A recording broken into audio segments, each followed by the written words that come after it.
চাওক, আমি সৰ্বভাৰতীয় সংযুক্ত গণতান্ত্ৰিক মৰ্চাই আজি যি অন্তৰ্বৰ্তীকালীন যি বাজেট, ইণ্টাৰিম যি বাজেট, 4 মাহৰ কাৰণে এইটো বাজেট, আৰু এই 4 মাহৰ কাৰণে যিটো বাজেট কৰিছে, নিৰ্বাচন প্ৰাক মুহূৰ্তত যিটো বাজেট, এই বাজেটটো আমি দেখিছোঁ যে ইয়াত সাধাৰণ ৰাইজৰ মুক্তিৰ কথাটো, সাধাৰণ ৰাইজৰ প্ৰাপ্যৰ কথাটো দূৰত ৰাখি ৰাজনৈতিকভাৱে বেছি উত্থাপন কৰা হৈছে। দিছ বাজেট ইজ পলিটিকেলি মটিভেটেড, ৰাজনৈতিকভাৱে উদ্দেশ্যপ্ৰণোদিত এটা বাজেট।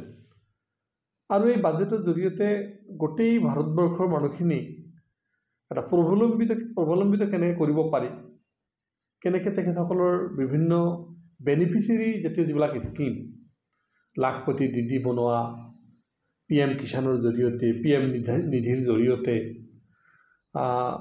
কোটি কোটি মানুহক বেনিফিচিয়াৰী ক্ৰিয়েট কৰা যিটো মেটাৰ, সেইটোৰ ওপৰত গুৰুত্ব দিয়া হৈছে। আৰু এইখিনি সম্পূৰ্ণভাৱে ভোটটো কেনেকৈ আনিব পাৰি, ভোটটো কেনেকৈ ফেভাৰত আনিব পাৰি, তাৰ কাৰণে এটা বাজেট বনোৱা হৈছে।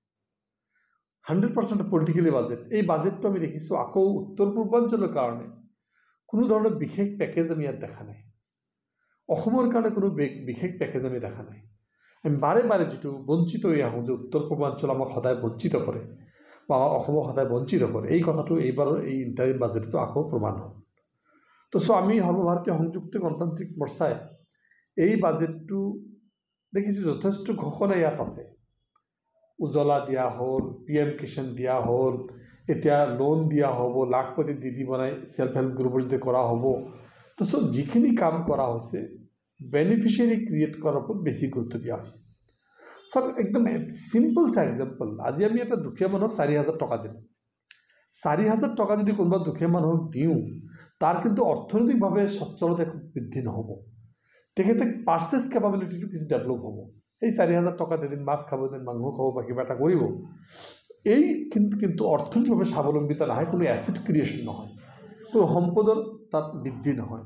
আৰু এছেট যেতিয়া ক্ৰিয়েশ্যন নহ'ব, সম্পদ যেতিয়া উন্নতিকৰণ পিনে নাযাব, মানুহৰ যেতিয়া পাৰ্মানেণ্ট কাৰ্যক্ষমতা দিয়া নহ'ব, কাম দিয়া নহ'ব, কৰ্মৰ প্ৰতি মানে দিয়া নহ'ব, তেতিয়াহ'লে কিন্তু সেই বাজেটটো আল্টিমেটলি গৈ আপোনাৰ বেনিফিচিয়াৰী স্কিম ক্ৰিয়েট কৰিব। আৰু beneficiary is very much easy target to get the votes. ভোটবিলাক কেনেকৈ আনিব পাৰি, নিৰ্বাচনৰ প্ৰাক মুহূৰ্তত গোটেই ভাৰতবৰ্ষক মানে কেনেকৈ ভোটটো আনিব পাৰি, তাৰ এটা কৌশলীয়তা ৰচনা হৈ আছে। আৰু সেই ৰচনাৰ জৰিয়তে এই কথাটো স্পষ্ট যে এই বাজেটটো প্ৰিপেৰেশ্যন কৰা হৈছে। এই বাজেটত আমি যদিও দেখিছোঁ যে ইয়াত কোনো ধৰণৰ নিউ টেক্স ইম্প'জ কৰা হোৱা নাই, নতুন ধৰণৰ কোনো কৰ দিয়া হোৱা নাই, ইটছ এ পলিটিকেল গেম। দেখিছোঁ আমি এক্সপৰ্ট ডিউটি, যিটো ইম্পৰ্ট ডিউটি, কোনো ধৰণৰ ইম্পৰ্ট বা এক্সপৰ্ট ডিউটি নতুনকৈ বঢ়াই দিয়া হোৱা নাই। তাৰমানে আল্টিমেটলি এইটো এটা প্ৰলোভন, সময় যেনেকৈ বাঢ়িছে এইবিলাকৰ লগত এটা বেলেঞ্চ ৰাখিবৰ কাৰণে কোনো ধৰণৰ এই 4 মাহৰ পৰা নতুনকৈ দিয়া নাই। এটাৰ প্ৰলোভন দিয়া হৈছে যে তোমালোকে এনেকুৱা বাজেট পাইছা, তোমালোকে ভোট দিয়া, তোমালোকে জিকাই দিলে আকৌ কিন্তু সেই বস্তুবিলাক নোহোৱা হৈ যাব। তো এইটো পলিটিকেলি মটিভেটেড, ৰাজনৈতিকভাৱে উদ্দেশ্যপ্ৰণোদিত এখন বাজেট, যিটো বাজেট উত্তৰ পূৰ্বাঞ্চল অসমত ব্যাপকভাৱে মানে প্ৰতাৰণা কৰিছে, এই কথাটো স্পষ্ট।